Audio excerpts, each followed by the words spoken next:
How did you learn about IPAMS?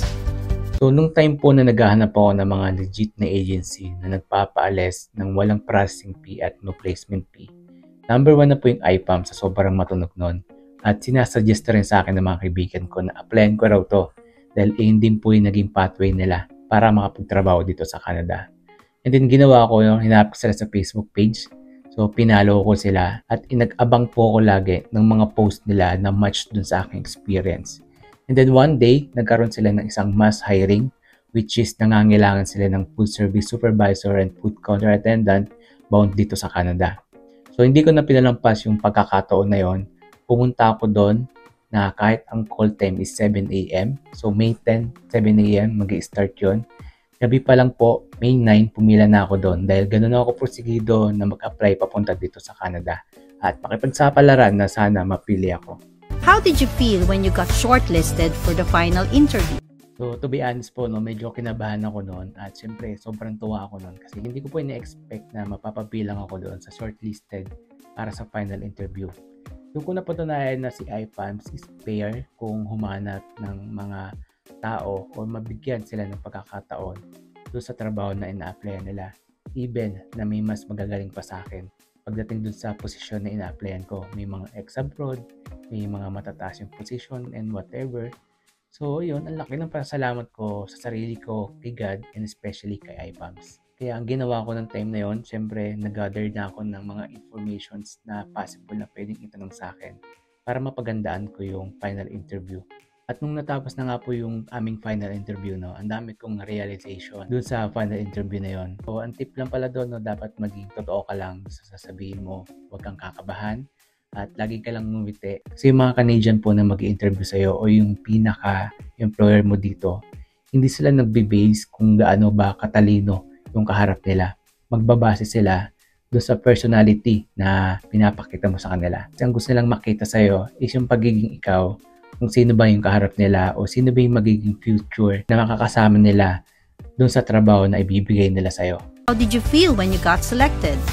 So, halo-halong emotions na po yung naramdaman ko na yun. Andun yung excitement, kaba, and sobrang tuwa nung naka-receive ako na ako daw po ay selected or pasok na dun sa posisyon na ina-applyan ko. Sobrang thank you IPAMS dahil kung di dahil sa'yo, syempre wala ako dito. At syempre kay Lord dahil siya yung witness sa lahat ng mga sacrifices na ginawa ko para makapaganap lang ng trabaho dito sa Canada. How do you think you can adjust with your co-workers as a first-time overseas worker? So as a first-time OFW dito sa Canada, napaka-importante na bago pa lang tayo umalis ng Pilipinas, aralin na natin kung ano ba yung culture ang meron sa Canada pagdating sa trabaho. So when it comes of pakikisama or adjustment sa mga local dito or even sa mga kabayan natin.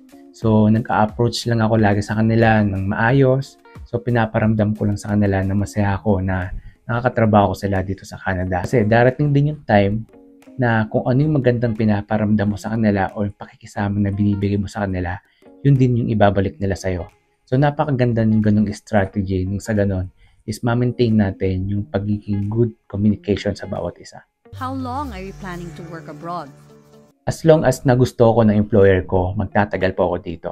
Naalala ko nung final briefing namin dyan sa IPAMS na bago kami umalis, ibigay mo lahat ng best mo dun sa employer mo. Dahil for sure na mas marami pang opportunity na ibibigay sa'yo kapag ginalingan mo sa trabaho. So yun po yung tumatak sa akin. At syempre, ayokong sayangin yung opportunity na binigay sa akin ni IPAMS at ng employer ko para makapagtrabaho dito. Why did you trust IPAMS? So based dun sa review na nababasa ko dun sa social account ni IPAMS at sa mga tao na rin na natulungan ni IPAMS para makapagtrabaho dito, yun na rin yung way bakit ako nagtiwala sa kanila. At siyempre, base po sa aking personal experience, nung time na nag-aasikaso pa lang ako or hinahanda ko na yung mga application ko at mga dokumento ko, sobrang laki ng tiwala ko dun sa mga coordinator ni IPAMS.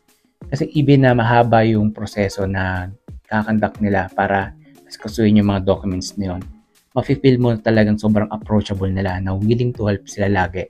Basta magpakatotoo ka lang sa dokumento mo at magpakatotoo ka lang dun sa mga information na kailangan nilang kunin sa'yo. Kasi pag natapos po yung time na wala ka nang kailangan i-provide sa kanila, dun mo ma-realize na worth it yung pag-aantay mo. Na kahit nag-antay ka na matagal, hindi naman masasayang yung pag-aantay mo.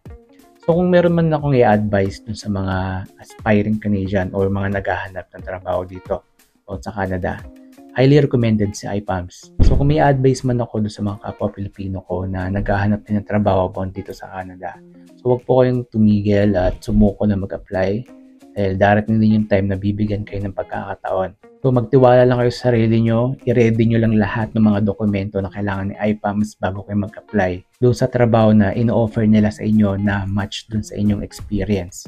Dahil sobrang bihira yung may mga ganitong agency na papaalisin ka o tutuparin yung pangarap mo na makapagtrabaho dito sa bansang napakadaming opportunity na hindi mo kailangan gumastos ng malaking pera. Kaya totoo yung maririnig mo na 10,000 lang doon sa medical na 10,000 na yun, matutupad din ni iPAMS yung pangarap mo. So once again, my name is MJ Tolosa and I am proud to be the TAC iPAMS.